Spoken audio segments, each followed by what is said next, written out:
नमस्ते everyone, welcome back to our channel e Pathshala VVMC. आज हम करेंगे entrepreneurship mindset worksheet EMC worksheet number 9। Class 9th, 10th, 11th, 12th चारों classes की same worksheet है और हिंदी मीडियम और इंग्लिश मीडियम की एक ही वर्कशीट है जिसकी तारीख है 28 सितंबर से लेकर 3 अक्टूबर। इस बीच आप जब भी ये वर्कशीट करेंगे तो आप उस दिन की डेट डाल दीजिए। आज की वर्कशीट का हमारा टॉपिक है दूसरों को समझना, अंडरस्टैंडिंग अदर्स। पिछली वर्कशीट में हमने प्रभावी संचार के अनेक आयामों पर बात की। इसके साथ साथ किसी काम को करने या समस्याओं के समाधान ढूंढने के लिए ज़रूरी है कि हम इनसे जुड़े लोगों और उनके नज़रिए को भी समझें। तो यहाँ पर ये जो बोल्ड अक्षर में लिखा हुआ है, नीचे दिए गए चित्र में रोहन सोच रहा है कि अपने दोस्त सनी को उसके जन्मदिन पर क्या दे। पहले उसने टेडी सोचा, फिर बुक सोची, फिर कार टॉय सोचा, फिर फुटबॉल सोची, बट उसे कुछ समझ नहीं आ रहा कि क्या गिफ्ट देना चाहिए। क्या आपके साथ भी ऐसा होता है कि आपको समझ नहीं आता कि आपके दोस्त या घर के किसी सदस्य के लिए सबसे अच्छा तोहफा क्या होगा? आपके लिए अपनी पसंद का तोहफा लेना बेहतर है या दोस्त घर वालों की पसंद का? सोचिए और बताइए। तो इसका आंसर होगा, आंसर बताने से पहले सबसे पहले आपको ऐसे टॉपिक लिखना है। ईएमसी वर्कशीट नंबर 9, डेट लिखनी है, फिर हमारा जो टॉपिक है ईएमसी वर्कशीट का, फिर उसके बाद हमारा आंसर आएगा। हाँ बिल्कुल, हमारे साथ भी ऐसा ही होता है कि हमें समझ नहीं आता कि किसी सदस्य के लिए सबसे अच्छा तोहफा क्या होगा। ये जो हमारी टेबल है इसमें पूछा है कि कोई ऐसा गिफ्ट जो आपने अपने फ्रेंड या किसी भी मेंबर को दिया हो, उसका चित्र यहाँ पर बनाना है और यहाँ बताना है कि वो जो गिफ्ट था वो आपने अपनी पसंद से चुना था या फिर जिसे देना था उसकी पसंद से। यह तोहफा जिनके लिए था उन्हें वह कैसा लगा।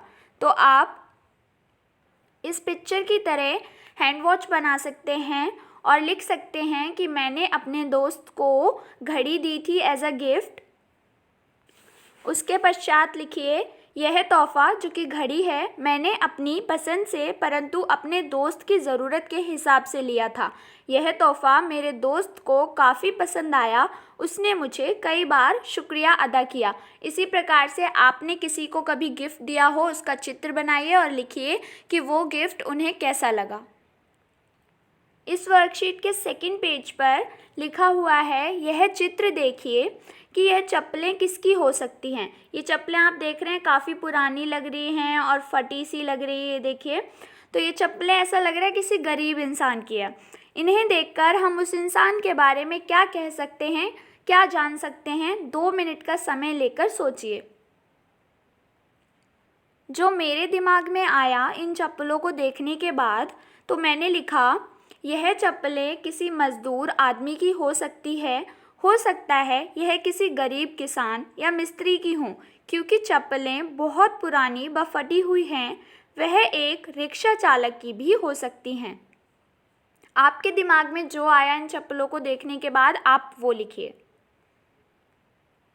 नेक्स्ट लिखा हुआ है, आपने इन चप्पलों की हालत देखकर उस व्यक्ति के बारे में कुछ अंदाज़ा लगाया। आप जानते हैं ये चप्पलें किसकी हैं? ये हैं महात्मा गांधी की चप्पलें। क्या चप्पल देखकर आपका अंदाज़ा सही निकला? जी बिल्कुल नहीं, हमारा अंदाज़ा बिल्कुल सही नहीं निकला, क्योंकि चप्पलों को हमने देखा, हमें लगा किसी गरीब इंसान की होंगी, बट महात्मा गांधी गरीब तो नहीं थे, वो तो अच्छे खासे बैरिस्टर थे। तो इस आधार पर कि हमने चप्पलों को देखा और किसी इंसान के बारे में अंदाज़ा लगाया, तो वो अंदाज़ा हमारा गलत निकला। तो यहाँ लिखा है, हम किस आधार पर किसी व्यक्ति के बारे में कुछ धारणाएं बनाते हैं। तो जैसे हम किसी व्यक्ति को पहली बार देखते हैं, उसने कैसे कपड़े पहने हैं, वो कौन सी भाषा बोल रहा है, हम इस आधार पर उसका अंदाज़ा लगाते हैं कि वह व्यक्ति कैसा है। इसका उत्तर होगा, हम किसी व्यक्ति के रंग रूप, वेशभूषा व बोलने के अंदाज से देखकर उसके बारे में धारणाएं बनाते हैं। नेक्स्ट प्रश्न है हमारा, क्या किसी को देखकर उसके बारे में उसकी पसंद, नापसंद, उसके स्वभाव, ज़रूरतों आदि के बारे में निश्चित रूप से कुछ कहा जा सकता है? ऐसा करने के क्या नुकसान हो सकते हैं, संक्षिप्त में लिखें। यानी कि आपने किसी इंसान को पहली बार देखा, आप उसे जानते नहीं हैं, बट उसने कैसे कपड़े पहने हैं, वो कौन सी भाषा बोल रहा है, तो उसे देखकर आप पता लगा सकते हैं कि उसे क्या पसंद होगा, क्या नहीं पसंद होगा, या फिर उसका नेचर कैसा होगा। हो सकता है उसकी शक्ल गुस्से वाली हो बट वो इंसान गुस्से वाला ना हो सकता है वो थोड़ा गरीब सा दिख रहा हो, लेकिन क्या पता वो कोई अमीर इंसान हो जो सादगी से रहना पसंद करता हो। तो ऑफ कोर्स हम सामने से देखकर किसी के बारे में नहीं पता लगा सकते। तो ऐसे ही हमें आंसर लिखना है इन शॉर्ट वर्ड्स। ऐसा बहुत कम बार होता है कि किसी व्यक्ति को सिर्फ देखकर उसके बारे में अंदाज़ा सही हो, इसलिए नहीं किसी को मात्र देखकर ही उसकी पसंद, नापसंद, स्वभाव व ज़रूरतों के बारे में निश्चित नहीं किया जा सकता है। हो सकता है कोई हमारा अमीर दोस्त सादगी में रहना पसंद करता हो, कोई विद्वान आदमी जिसे बहुत सारी भाषाओं का ज्ञान हो परंतु उसे हिंदी में बात करना पसंद हो। तो केवल देखकर ही किसी के बारे में जान लेना मुमकिन नहीं है। इसका अर्थ है कि आपने कोई इंसान देखा, वो हिंदी बोल रहा है, तो आपको लगेगा कि इससे ज़्यादा नॉलेज नहीं है, ये पढ़ा लिखा नहीं है, परंतु इंग्लिश तो सिर्फ़ और सिर्फ एक लैंग्वेज है। उससे कैसे पता लगाया जा सकता है कि कोई पढ़ा लिखा है या नहीं। हो सकता है कोई 10th पास बच्चा हो और वो बहुत अच्छी इंग्लिश बोल रहा हो, लेकिन वो 10th उसकी जो एजुकेशन है वो तो 10th तक ही है ना। तो सिर्फ और सिर्फ भाषा से हम पता नहीं कर सकते कि वो कितना पढ़ा लिखा है। कई बार ऐसा होता है जैसे हमारे टीचर्स हैं या फिर कोई भी अच्छे प्रोफेशन वाला इंसान काफ़ी सादगी से रहना पसंद करता हो, बिल्कुल सिंपल, ठीक है, सिंपल कपड़े, सब कुछ सिंपल। उसे देखकर कभी कभी अगर हम पहली बार उस इंसान को देखें तो ऐसा लगता है जैसे वह गरीब होगा, मतलब उसका स्टैंडर्ड इतना सही नहीं होगा, उसके घर में मतलब इतने पैसे नहीं होंगे। परंतु पहली नज़र में ऐसे किसी के बारे में धारणाएं बना लेना रूढ़िवादी, मतलब ये तो रूढ़िवादी टाइप हो जाएगा। तो ऐसे नहीं सोचना चाहिए। किसी को अच्छे से समझना चाहिए, पहचानना चाहिए, उसके बारे में उससे पूछना चाहिए। उससे पहले हमें किसी के बारे में भी धारणाएं नहीं बनानी चाहिए कि वह इंसान कैसा है। आगे बढ़ने से पहले आप सभी से रिक्वेस्ट है कि हमारा चैनल सब्सक्राइब करें ई पाठशाला VVMC और वीडियो को लाइक करें। लेट्स एम कि इस वीडियो पर 1000 लाइक्स आ जाएंगे, ठीक है। और फिर उसके बाद है हमारी गतिविधि यानी कि एक्टिविटी, ठीक है। ठीक ऐसी ही गड़बड़ तब होती है, कौन सी गड़बड़, जो हमने आंसर में पढ़ी कि पहली नज़र में हम देखकर नहीं पता लगा सकते, कि जब सिर्फ अपने अनुमान या अपनी पूर्व धारणाओं के आधार पर लोगों के बारे में कोई सोच बना लेते हैं। इसीलिए लोगों से बात करके उन्हें जानना और उनके बारे में राय बनाना ज़रूरी है। आइए अब हम किसी से बात करके उसे बेहतर समझकर उसके लिए तोहफ़ा डिज़ाइन करते हैं। तो आप कोई भी दोस्त चुन लीजिए या फिर अपनी फैमिली का कोई मेंबर या कोई भी इंसान जिसे थोड़ा कम जानते हो आप। तो स्टेप 1 है, अपने घर या आसपास से किसी को चुनिए जिनके लिए आपको तोहफ़ा बनाना है। स्टेप 2, उनके लिए अपनी समझ से इस बॉक्स में एक बैग डिज़ाइन करिए। तो मैंने अपनी फ्रेंड को चुना, तो उसके लिए एक ट्यूशन बैग की तरह एक बैग डिज़ाइन किया। तो आप भी कोई भी किसी भी तरह का बैग डिज़ाइन कर सकते हैं, लैपटॉप बैग, स्कूल बैग या फिर ट्यूशन बैग्स जो होते हैं, या शॉपिंग बैग, कोई भी बैग डिज़ाइन करिए।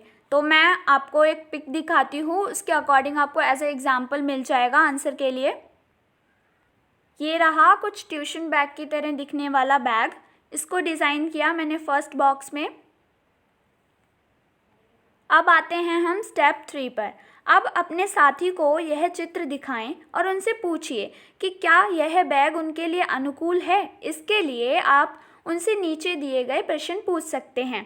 तो ये प्रश्न ऑप्शनल हैं कि आप पूछ भी सकते हैं या नहीं भी पूछ सकते हैं, बट अपनी फ्रेंड को वो जो भी बैग डिज़ाइन किया वो दिखाओ और पूछो उनसे कि ये बैग मतलब उनके अकॉर्डिंग है कि नहीं। तो क्वेश्चंस हैं, यह बैग तुम किस लिए इस्तेमाल करना चाहते हो, तुम्हें किस तरह के मटेरियल का बैग पसंद है, तुम्हें किस साइज़ का बैग चाहिए। तो जब मैंने अपनी फ्रेंड से बात करी तो मुझे पता चला कि उसे शॉपिंग बैग चाहिए, ठीक है। तो अब क्योंकि मेरे दिमाग में अब शॉपिंग बैग नाम बैठ गया तो अब मुझे शॉपिंग बैग बनाना पड़ेगा। तो ये जो सेकंड बॉक्स है हमारा, उस फीडबैक के अकॉर्डिंग जो आपको अपनी फ्रेंड से मिला उसके अकॉर्डिंग आपको यहाँ पर बैग बनाना है। तो मैंने शॉपिंग बैग बनाया, आपको मैं उसकी पिक दिखाती हूँ। यह रहा हमारा बैग, शॉपिंग बैग, जो कि मेरी फ्रेंड ने जब कहा कि उसे शॉपिंग के लिए बैग चाहिए तो मैंने ये डिज़ाइन करा। ऐसे ही आपको अपनी फ्रेंड से जो भी फीडबैक मिले उसके अकॉर्डिंग आपको दोबारा से एक नया बैग डिज़ाइन करना है। स्टेप 5 है, अपने साथी से अपनी नई डिज़ाइन पर फिर से फीडबैक लीजिए। मतलब जो आपने नया डिज़ाइन बनाया है, आपको फिर से अपनी फ्रेंड से पूछना है कि इस बार आप उनसे उनके बारे में कुछ नए प्रश्न पूछ सकते हैं कि तुम्हारा पसंदीदा रंग क्या है और क्यों, अपने खाली समय में तुम्हें क्या करना पसंद है और क्यों, तुम्हारा पसंदीदा मौसम कौन सा है और क्यों। तो ये सारे क्वेश्चंस करके आपको आइडिया लग जाएगा कि आपको बैग कैसा बनाना चाहिए। जो भी फीडबैक आपने लिया उसके अकॉर्डिंग अब थर्ड बैग डिज़ाइन करना है।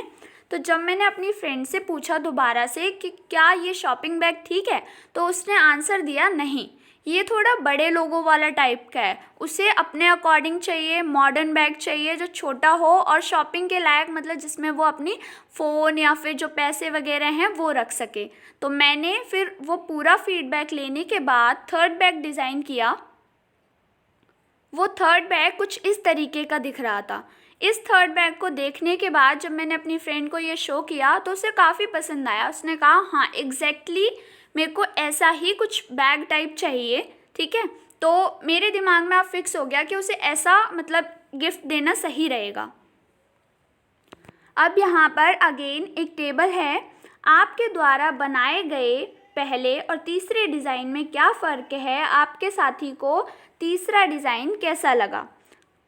तो ऑफ कोर्स तीसरा डिज़ाइन अच्छा लगेगा क्योंकि 2 बार फीडबैक लेने के बाद तब बनाया गया है वो बैग, तो उसकी सोच के हिसाब से वो ज़्यादा अच्छा होगा।